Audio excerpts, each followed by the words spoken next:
Sa ating episode na pinabagatang Punasan mo pagkatapos ng ating pagtutuos. May kwento ako. Babae ako. Share ko lang ang intimate love and fantasy ko. Well, sa trabaho ko, excited akong pumasok sa araw-araw. Uy, sana all excited araw-araw. Hindi dahil sa sweldo. Hindi rin dahil sa trabaho. Ang totoo, may inaabangan kasi ako. Sa tuwing 2:00 ng hapon, kabisado ko na ang oras ng pagdating ni boss. At sapat na sa akin ang isang simpleng ngiti. Good afternoon. Wow! Lalim ng boses ko doon. Hindi niya alam na sa simpleng pagbating yon ay buo na ang araw ko. Habang tumatagal, mas dumadalas ang pag-uusap namin. Minsan tungkol sa trabaho, minsan tungkol sa pamilya niya, minsan tungkol sa mga pangarap namin sa buhay. Hindi siya suplado, kahit alam kong mataas ang posisyon niya.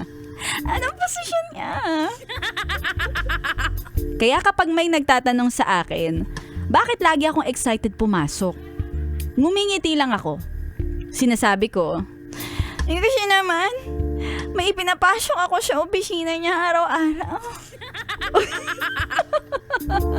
Grabe yung kilig. Kasama talaga yon. Lalong dumadami ang mga chismis. Ang mga usap-usapan. Uy, lagi ka raw nasa office ni boss.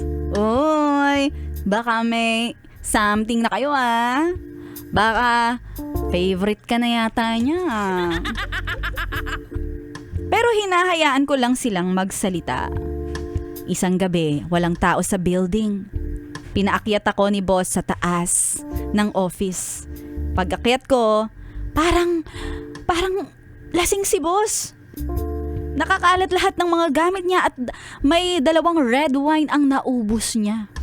Hindi lang siya parang lasing talaga siya. Ngayon nakita ko si boss na nakahilata na sa sahig. Puro suka ang nasa damit niya kaya naman inisip kong buhatin siya. Kaso nung bubuhatin ko na siya ay bigla niya na lang akong hinalikan. Nararamdaman ko ang hawak niya sa likod ko papunta sa lugar na hindi pwedeng puntahan. Bakit? Pero dahil iba na yung nafe-feel ko kay boss, hindi ko na hinayaan ang mga oras pa. At ginrab ko na ang moment and fantasy ko. Fantasy ko to Kaya ayon, doon ko na-feel ang excited akong pumasok. Kaya ibang bagay ang pumasok sa akin. After namin ginawa yon, bumulong siya sa akin.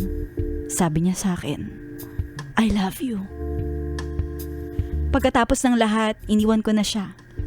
Pagkatapos ng aming jurut-jurut. Dahil baka mahuli pa ako at inaasikaso ko na ang lahat ng mga dapat na hindi makita sa kanyang office. Uy, grabe. Squeaky clean. Kinabukasan, minadali kong pumasok para makita siya. At pagdating ko sa pinagtatrabahuan ko, minadali kong gumawa ng kape at umakyat para batiin siya.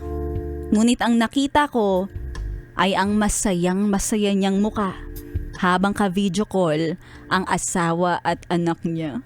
Uy, pinasok mo, te. Doon ko na-realize na maling-mali ang lahat ng fantasy ko. Nung gabing yon, umuwi akong tahimik. Tinanggap ko na may darating talaga sa buhay natin na ipaparamdam para iparamdam kung paano ka dapat tratuhin. Pero hindi ibig sabihin nun ay para siya maging sayo.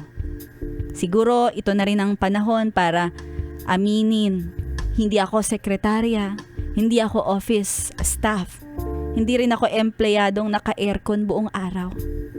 Dahil isa akong janitress sa building. At hindi ko naman minamalait ang sarili ko Narealize ko lang na hindi ko dapat ginawa yung bagay na alam kong makakasira sa reputasyon niya at ng akin kung sakali man malaman ng lahat ang nangyari. Malaking pagkakamali. Kaya hanggang sa huli, dapat kong tanggapin at iwasan ang mga ganong uri ng pagkakamali. Dahil alam kong hindi ngayon at bukas malalaman ang pagkakamali hanggang sa dulo to ng walang hanggang fantasy ng buhay ko.